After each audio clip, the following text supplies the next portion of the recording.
ఆయన వచ్చే సమయానికి మనం ఎలా ఉండాలంటే, మన దురాశలు తీసుకొచ్చి ఆయన ప్రేమను తప్పుపట్టే విధంగా ఉండకూడదు. ఆయన మాటలు కుడికైనను, ఎడమకైనను తొలగకుండా, తొట్టిల్లకుండా మన ఆత్మీయ జీవితాన్ని చాలా జాగ్రత్తగా కాపాడుకోవాలి. కాపాడుకున్నామా మంచిది. కాపాడుకోలేదా ఏమైపోతాం మనం ఇంతకీ? దెబ్బతింటాం. యోధా గారి జీవితం కూడా మనం చూసామనుకోండి, అపోస్తులుడిగా ఎంచబడ్డాడు. ఒకవేళ ఆయన కనుక ఆ డబ్బుల దగ్గర లొంగిపోకుండా ఉండుంటే 12 మంది పేర్లు అలా నిలకడగా ఉండిపోయేవి. ఇప్పుడు ఆ 12 మంది పేర్లలో ఒక పేరు వెళ్ళిపోయింది. యోధా అనే పేరు వెళ్ళిపోయింది. ఎందుకయ్యా ఎంతకనగానే కేవలం దేనికి ఆశపడ్డాడయ్యా అంటే డబ్బుకి ఆశపడ్డాడు. ఇహలోక మాలిన్యం అనేది ఏదైనా అవ్వచ్చు.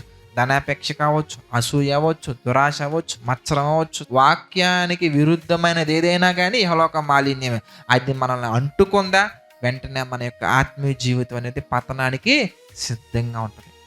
కనుక ఎప్పుడు మనం ఏం చేయాలి ఎంతకనగానే యవనేచ్ఛ నుంచి పారిపోవాలి. దేనికై ఎంతకనగానే అవి చాలా ప్రమాదకరం.